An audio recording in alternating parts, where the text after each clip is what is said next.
We are assembled here to celebrate the 74th Independence Day.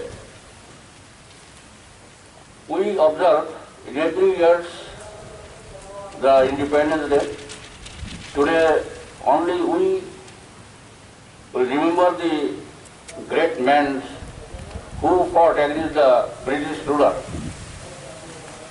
and who sacrificed themselves for obtaining independence of the Indian country.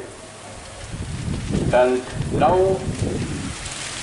we have made only limited arrangement due to coronavirus, keeping in mind that we must have to fight against the coronavirus to save yourself, to save us, to save the people.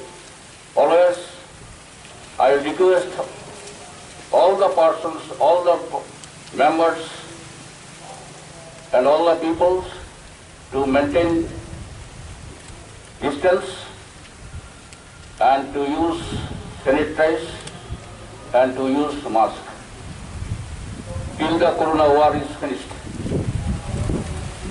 Thank you to all. That's all.